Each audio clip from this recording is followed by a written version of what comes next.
Hello friends, very good evening. In today's 7th standard English class, we are going to continue learning about this sentence pattern which we started in the previous class. போன கிளாஸ்லயும் sentence pattern நம்ம பார்த்துருப்போம். முதல்ல சென்டென்ஸ்னா என்னன்னு புரிஞ்சினோம். சென்டென்ஸ்னா என்ன? கோர்வைகளான வார்த்தைகள் ஒன்று சேர்ந்து ஒரு முழுமையான அர்த்தத்தை அது தெரிவிக்கும் பொழுது அது ஒரு வாக்கியம் என்று நாம் கருதுகிறோம். இங்கிலீஷ்ல எப்படி சொல்லுவோம்? Group of words put together and gives a complete meaning. So what we saw as the meaning of a sentence, group of words, கோர்வைகளான வார்த்தைகள், that gives a complete meaning. ஒரு முழுமையான அர்த்தத்தை அது தெரிவிக்கும் பொழுது அதை நாம் வாக்கியம் என்று கூறுகிறோம். சரி, வாக்கியம்னா கோர்வைகளான வார்த்தைகள் ஒரு முழுமையான அர்த்தத்தை தெரிவிக்கும், புரிஞ்சுட்டோம். அதுல என்ன மேம் பேட்டர்ன்னா? ஓகே, ஒரு வாக்கியம்னு எடுத்துட்டோம்னா ஒரு செயலை செய்பவர் என்று ஒருத்தர் இருப்பார். என்ன செயல் செய்யப்படுகிறது என்று நாம் பார்ப்போம். யாரை போய் அந்த செயல் அடைகிறது அல்லது என்ன செயலானது செய்யப்படுகிறது? ஒரு பொருளாக இருக்கலாம். அந்த செய்யக்கூடிய செயல் ஒரு பொருளை பத்தி பேசக்கூடியதாக இருக்கலாம். அல்லது யாரை போய் அடைகிறது அந்த செயலானது என்று அந்த வாக்கியம் நமக்கு தெரிவிக்கலாம். இல்லையா? சோ யார் ஒரு செயலை செய்கின்றாரோ அவரை நாம் ஆங்கிலத்தில் என்னவென்று கூறுகிறோம்? சப்ஜெக்ட். என்னன்னு சொல்றோம்? Subject. SUBJECT. We call it as subject. என்ன செயல் செய்யப்படுகிறது? சாப்பிடுறது, தூங்குறது, வரையறது, நிக்கிறது, ஓடுறது, குதிக்கிறது, நீஞ்சறது, cooking, drawing, sleeping, writing, playing. All these are all action words. Yeah. So all the action that is performed by the speaker, we call it as a verb in English. ஒரு செயலை வெளிப்படுத்தக்கூடிய வார்த்தையை செயல் சொல், ஆக்ஷன் verb என்று நாம் தெரிவிக்கிறோம். இதுவே ஒரு நிலையை தெரிவிக்கிறது என்றால், if at all it states these, if at all it tells us the state of a being, we call it as a state verb. ஒரு உதாரணத்துக்காக, இப்ப நான் ஒரு பெண், I am a girl. amங்கிற வார்த்தை ஒரு verb. என்ன மாதிரியான verb? State verb. He is a boy. அவன் ஒரு பையன். is இது நிலையை தெரிவிக்கக்கூடிய ஒரு வார்த்தையாக இருக்கின்றது. ஒரு துணை செயல் சொல்லாகவும் இருக்கிறது. ஒரு நிலையை தெரிவிக்கக்கூடிய ஒரு வார்த்தையாகவும் இருக்கிறது. இல்லையா? சோ இந்த வாக்கியத்தை நாம் பார்த்தோம் என்றால், Hema drew a rangoli. drew அப்படின்னா என்ன அர்த்தம்? past tense of draw. வரையறது, வரைஞ்சா. நான் வரையறேன் அப்படின்னா drawன்னு சொல்லுவேன். நான் ஒருவேளை அதை நான் வரைஞ்சிட்டேன் அப்படின்னா ஐ ட்ரியூ அப்படின்னு சொல்லுவேன். ட்ரியூன்னு சொல்லுவோம். ட்ரியூக்கான ஸ்பெல்லிங் DREW. ஹேமா ட்ரியூ அ ரங்கோலி. யாரு கோலத்தை வரைஞ்சா? ரங்கோலினா என்ன? கோலம். யாரு கோலத்தை வரைஞ்சா? ஹேமா கோலத்தை வரைஞ்சா. ஹேமா என்ன பண்ணா? வரைஞ்சா. வரைஞ்சாங்கிறது verb. என்ன வரைஞ்சா? ஒரு கோலத்தை வரைஞ்சா. So we can ask three sort of questions. Who drew Rangoli? யார் இந்த கோலத்தை வரைஞ்சா? Who drew Rangoli? What did Hema do? Hema என்ன பண்ணாங்கிறது ஒரு கேள்வியா கேட்கலாம். இன்னொன்னு, what did Hema drew? என்னத்த ஹேமா வரைஞ்சா? What did Hema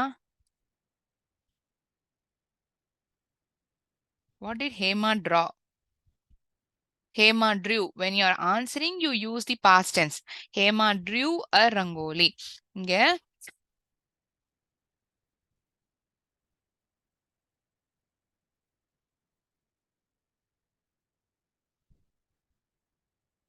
sorry for the inconvenience.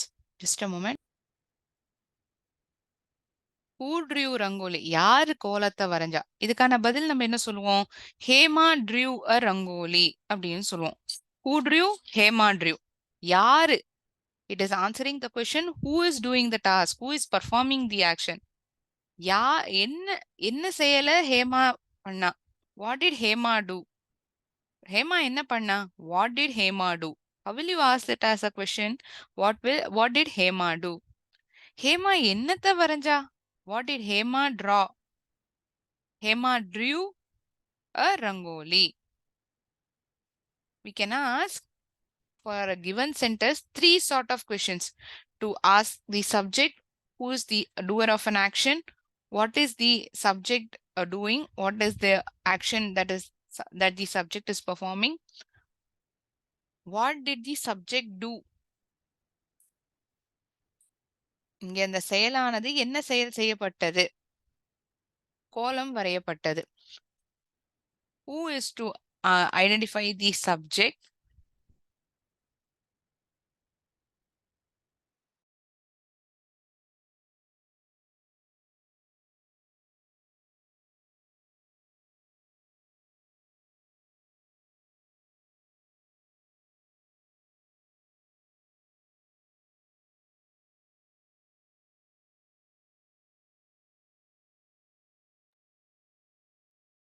So who, what.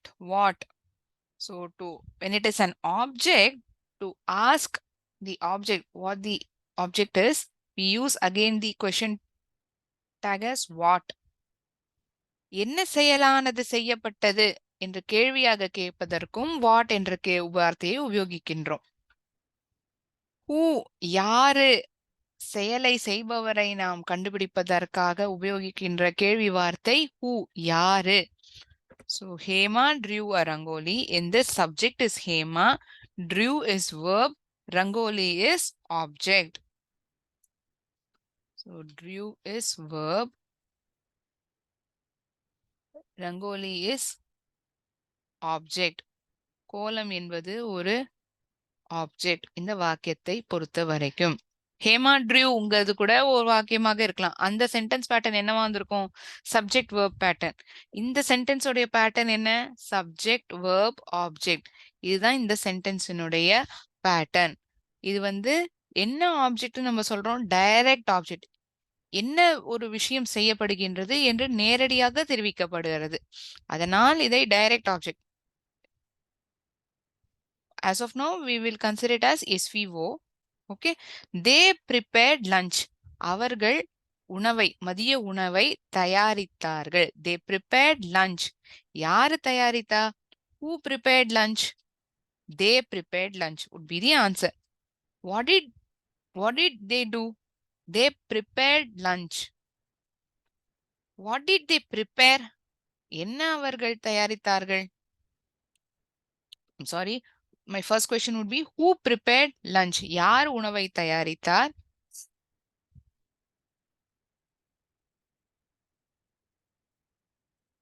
What did they prepare? What did they do? These are the three different questions that we can ask for the given sentence. யாரு தயாரித்தார்? அவர்கள் என்ன தயாரித்தார்கள்? அவர்கள் என்ன செய்தார்கள்? மூன்று விதமான கேள்விகள் இங்கே நாம் எழுத முடியும். So they is the subject, prepared is the verb, lunch is the object. So they is subject, prepared is verb, lunch is object. SVO. நமக்கு இப்போ சப்ஜெக்ட்னா என்ன, வேர்ப்னா என்ன, ஆப்ஜெக்ட்னா என்னங்கிறது புரிஞ்சிருக்கும்னு நான் நம்புறேன் இல்லையா? இப்ப அடுத்தபடியா நம்ம பார்க்க போறது என்னன்னா, டைரக்ட் ஆப்ஜெக்ட், இன்டைரக்ட் ஆப்ஜெக்ட் அப்படின்னு ஒண்ணு இருக்கு. அது என்னங்கிறத பார்க்கலாம்.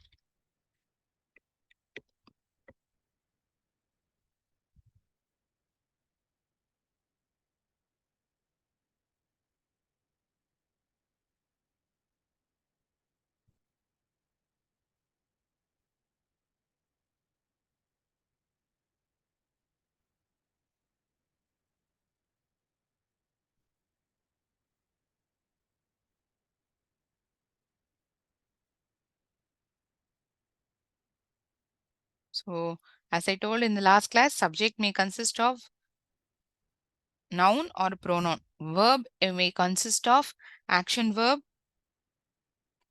modal verbs, state verbs. State வேர்ப்ஸ்லாம் என்ன சொன்னேன்? Am, is, are, was, has, have இது போன்ற வார்த்தைகள் எல்லாம் ஸ்டேட் வேர்ப். நிலையை தெரிவிக்கக்கூடிய ஒரு செயல் சொல்லாக கருதப்படும். இதுவே மாடல் வேர்பாக இருந்தால் செயலை செய்யக்கூடிய நபர் என்ன எண்ணத்தில் செய்கிறார்? அவரால் முடியும், அவருடைய திறனை வெளிப்படுத்துகிறாரா? இல்லது ஒரு செயலானது சாத்தியம், சாத்தியம் இல்லை, அல்லது ஒரு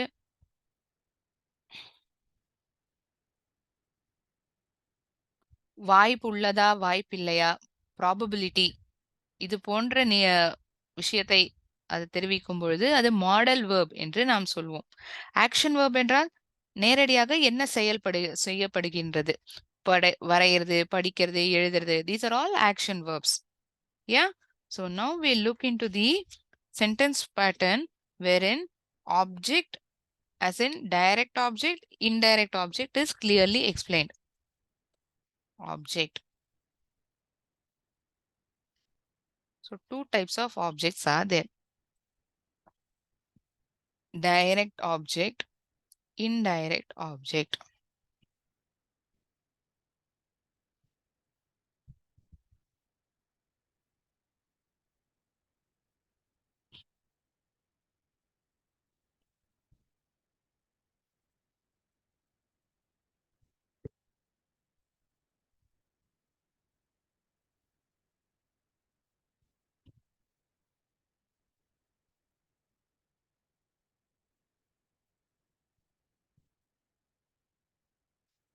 யாருக்காக அந்த செயலானது செய்யப்பட்டது? என்ன செய்யப்பட்டது? வாட்?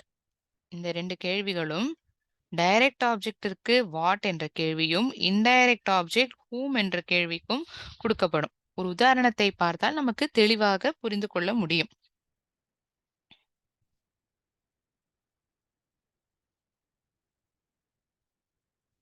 தே prepared lunchங்கிற எக்ஸாம்பிள் பார்த்தோம் இல்லையா? போன உதாரணத்துல தே prepared lunch. ஃபர்ஸ்ட் அந்த சென்டென்ஸ் எழுதிடுறேன். அப்புறம் வேற மாதிரி இதே சென்டென்ஸை எழுதுறேன்.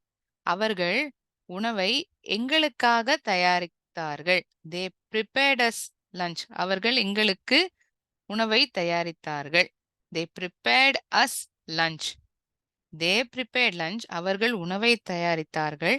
அவர்கள் உணவை எங்களுக்கு தயாரித்தனர். So there are two sentences giving two different types of meaning. Here, to whom the lunch was prepared, information is not given.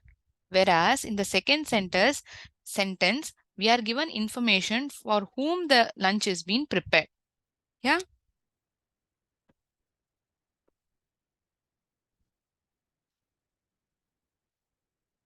They is subject, prepared is verb, object is lunch. Who prepared lunch? They prepared lunch. What did they do? They prepared lunch.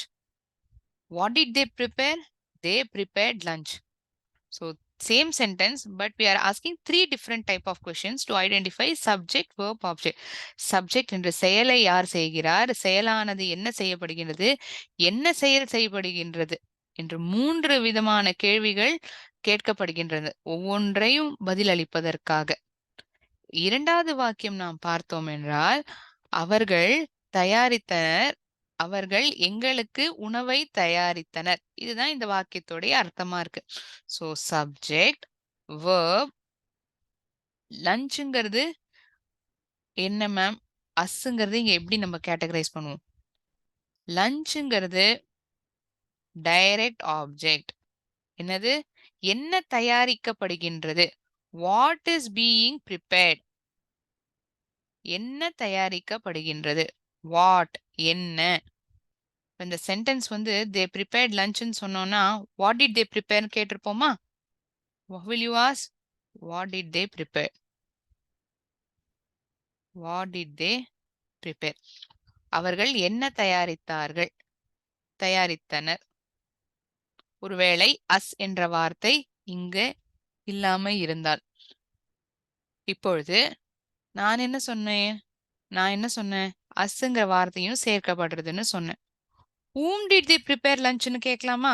இந்த அஸ்ங்கிற வார்த்தையை identify பண்றதுக்கு இத பதிலா நான் தெரிவிக்கணும்னா என்ன கேள்வி சொல்ல என்னால உபயோகிக்க முடியும்? whom யாருக்காக?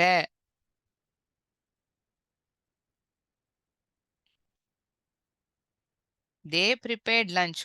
whom did they prepare lunch? அவர்கள் யாருக்காக உணவை தயாரித்தனர்? whom did they prepare lunch? யாருக்காக உணவை தயாரித்தனர்? என்ன கேள்வி வார்த்தை உபயோகிக்கப்படுறது? whom என்ன தயாரிக்கப்படுகிறது என்பதை தெரிந்து கொள்வதற்காக வாட் யாருக்காக தயாரிக்கப்பட்டது என்று தெரிந்து கொள்வதற்காக whom. ஸோ இங்க அடிஷ்னலா அஸ் கொடுக்கப்பட்டிருக்கு. என்ன தயாரிக்கப்பட்டதுங்கிறது டைரக்ட் ஆப்ஜெக்ட். யாருக்காக தயாரிக்கப்பட்டதுங்கிறது இன்டைரக்ட் ஆப்ஜெக்ட். நான் மறுபடியும் சொல்றேன். என்ன தயாரிக்கப்பட்டது? அவர்கள் என்ன தயாரித்தனர்? உணவை தயாரித்தனர். இந்த உணவுங்கிறது டைரக்ட் ஆப்ஜெக்ட். லஞ்ச் மதிய உணவுங்கிறது டைரக்ட் ஆப்ஜெக்ட். யாருக்காக தயாரிக்கப்பட்டது? whom did they prepare lunch for? they prepared us lunch. எங்களுக்காக உணவை தயாரித்தனர். whom is the question word that we are using to identify uh, to give the answer us. whom did they prepare lunch for? they prepared lunch for us or they prepared us lunch. அவர்கள் எங்களுக்கு உணவை தயாரித்தனர். So we can understand from this given sentence what is the question word to identify direct object. whom யாருக்காக எங்களுக்கு இல்லாட்டி ஒரு நபரின் பெயர் கொடுக்கப்பட்டிருக்கலாம். they prepared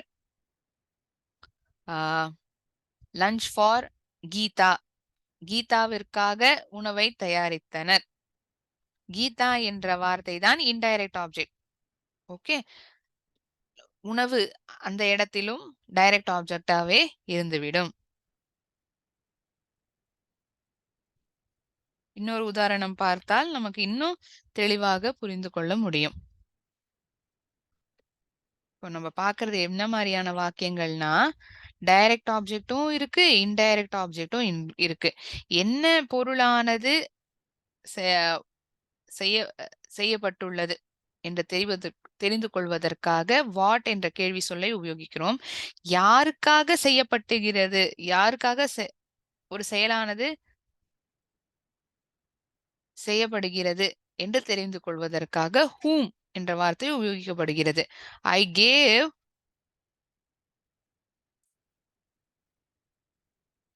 Vimala a pen. நான் விமலாவிற்கு ஒரு பேனாவை கொடுத்தேன். நான் விமலாவிற்கு ஒரு பேனாவை கொடுத்தேன். யார் கொடுக்கறா? நான் கொடுக்கறேன். Who is performing the action? I am performing the action.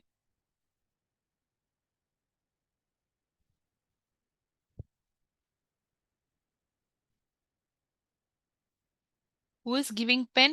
I am giving pen. So subject is I. நான் என்ன பண்றேன்? கொடுக்கறேன். இது verb. Gave is verb. So here Vimala is there, pen is there. So direct object என்ன பொருளானது கொடுக்கப்படுகின்றது? ஒரு பேனா. இது டைரக்ட் ஆப்ஜெக்ட். யாருக்காக கொடுக்கப்படுகின்றது? யார் அந்த பேனாவை வாங்கிக்கிறா? Vimala. Indirect object. Indirect object என்றால் யாருக்காக அந்த செயலானது செய்யப்படுகின்றது என்று தெரிந்து கொள்வதற்காக உபயோகிக்கின்ற வார்த்தை தான் விமலா இந்த வாக்கியத்தில். இதுவே இந்த வாக்கியத்தை இந்த மாதிரியும் எழுதலாம். சோ இந்த சென்டென்ஸ் உடைய பேட்டர்ன் என்ன?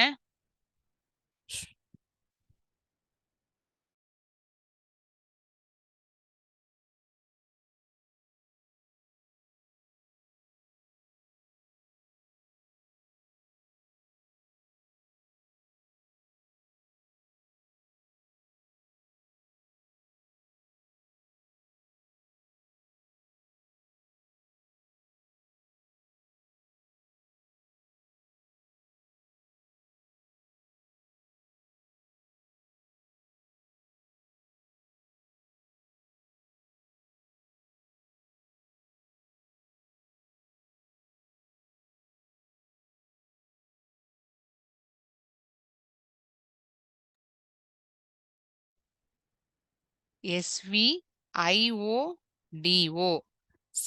Subject verb indirect object direct object. இதுதான் இந்த சென்டென்ஸ் உடைய பேட்டர்ன். இதுவே இந்த வாக்கியமானது இப்படி எழுதப்பட்டிருந்தால் I gave a pen to Vimala. நான் ஒரு பேனாவை விமலாவிற்காக கொடுத்தேன். சென்டென்ஸோட அர்த்தம் ஒண்ணுதான். ரெண்டுமே எழுதப்பட்டிருக்கிற விதம் தான் வேற. ரெண்டு வாக்கியத்திலும் எழுதப்பட்டிருக்கிற விதம் தான் வேற. தெரிவிக்கின்ற அர்த்தம் ஒன்றுதான். சப்ஜெக்ட் verb பென்கிறது டைரக்ட் ஆப்ஜெக்ட். பொருளானது என்ன கொடுக்கப்படுகின்றது, யாருக்காக கொடுக்கப்படுகின்றது, விமலாவிற்காக. ஐடிஓனா இன்டைரக்ட் ஆப்ஜெக்ட், டிஓனா டைரக்ட் ஆப்ஜெக்ட். செயலை செய்யும் நபர் சப்ஜெக்ட், செயலானது என்ன செய்யப்படுகின்றது verb, என்ன செயல் செய்யப்படுகின்றது, ஒரு பொருளானது கொடுக்கப்படுகின்றது, அது டைரக்ட் ஆப்ஜெக்ட். யாருக்காக கொடுக்கப்படுகின்றது, இன்டைரக்ட் ஆப்ஜெக்ட். கரெக்டா?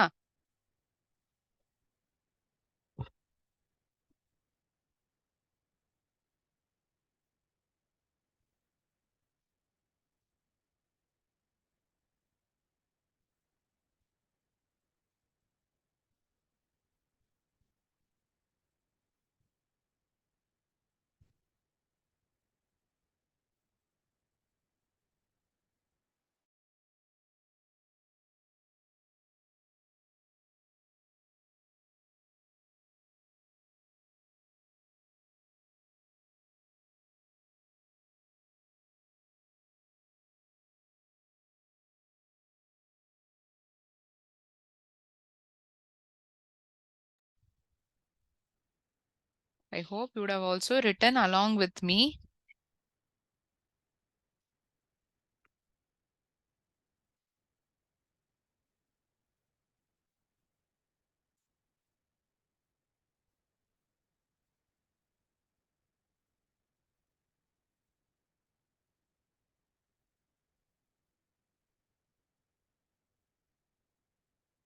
What is the question word used to identify direct object? Whom is the question word used to identify indirect object? இதே வாக்கியம்தான். They prepared lunch. They prepared us lunch. உணவை தயாரித்தார்கள். உணவை எங்களுக்கு தயாரித்தார்கள். எங்களுக்கு, யாருக்காக, எங்களுக்காக. Whom is the question verb? To answer the question, us. To answer wherein the word us is used. ஒருவேளை வாக்கியம் தே prepared லஞ்ச்னா இங்க இன்டைரக்ட் ஆப்ஜெக்ட் கிடையாது. இந்த வாக்கியத்துல தான் இன்டைரக்ட் ஆப்ஜெக்டும் இருக்கு, டைரக்ட் ஆப்ஜெக்டும் இருக்கு. இந்த வாக்கியத்துல சென்டென்ஸ் உடைய அர்த்தம் ஒண்ணுதான். ஆனா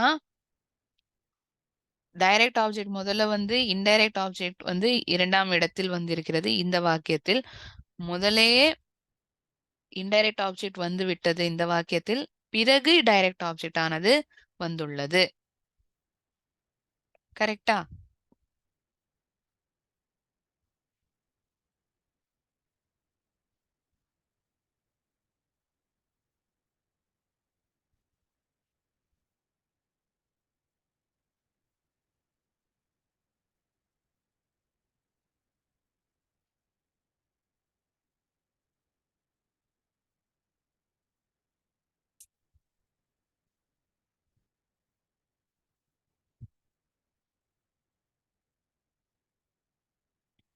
உங்க எல்லோருக்கும் டைரக்ட் ஆப்ஜெக்ட் என்றால் என்ன, இன்டைரக்ட் ஆப்ஜெக்ட் என்றால் என்னவென்று புரிந்திருக்கும் இல்லையா? ரெண்டே ரெண்டு சிம்பிள் சென்டென்சஸ் பார்ப்போம். wherein direct object and indirect object is given.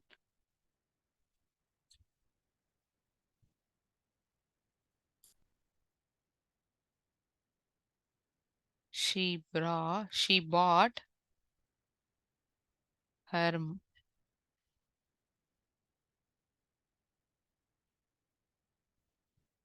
mother a saree. அவள் அவளுடைய அம்மாவிற்காக ஒரு புடவை வாங்கினாள். இது ஒரு வாக்கியம். அவர்கள் எனக்கு லீவை உத்தரவிட்டார்கள். they granted me leave.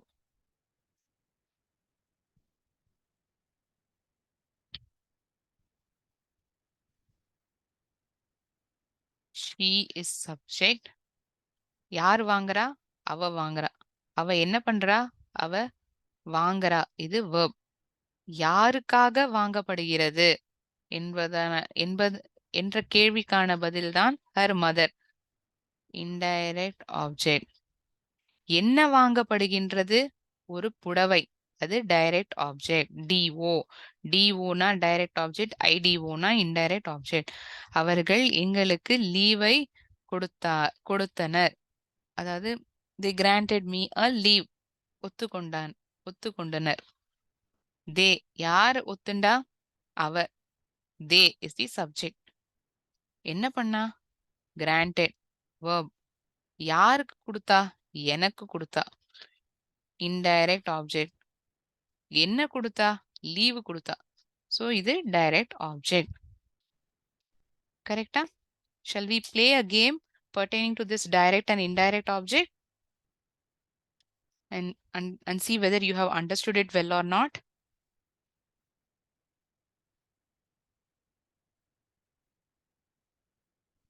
நீங்கள் வேண்டுமென்றால் எழுதிக் கொள்ளலாம் இந்த இரண்டு உதாரணங்களையும்.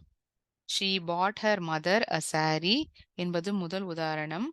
They granted me leave.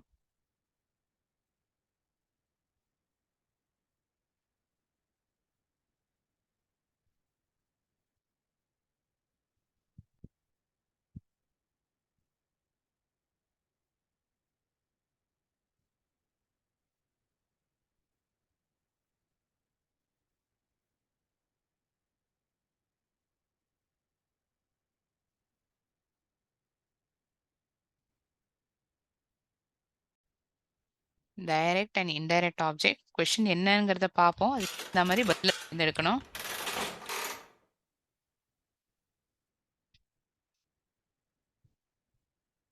First question. The direct object in the sentence. She told me a secret. என்ன சொல்லப்பட்டது? ஒரு ரகசியம். ரகசியம் என்பதுதான் டைரக்ட் ஆப்ஜெக்ட். யாருக்கு சொல்லப்பட்டது? எனக்கு சொல்லப்பட்டது. மீ என்பது indirect object. She told me a secret. எனக்கு அவ எனக்கு ரகசியத்தை சொன்னா.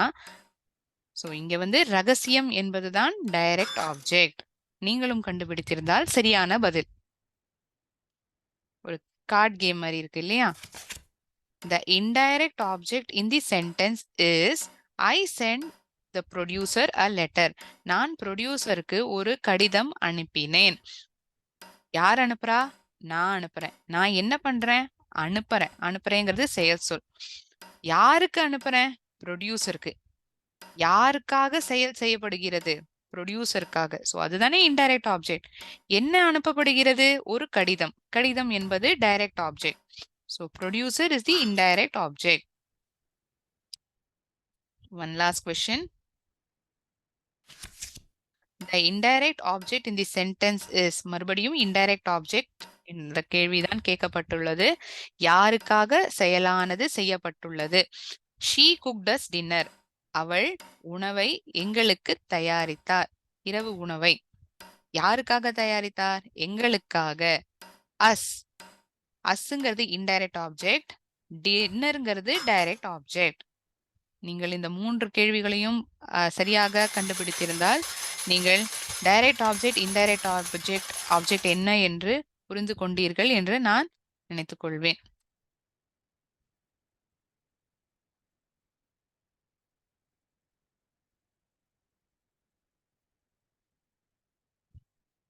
So in today's session, we recapped what a sentence pattern is, what is a subject, what is a verb and object. In today's class, we further learned about what is direct object and indirect object and solved a small quiz also pertaining to it. Yeah? So any doubts to anyone?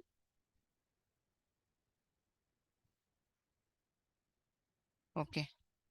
Thinking that there are no doubts, I shall end my session over here. We will meet in the next class.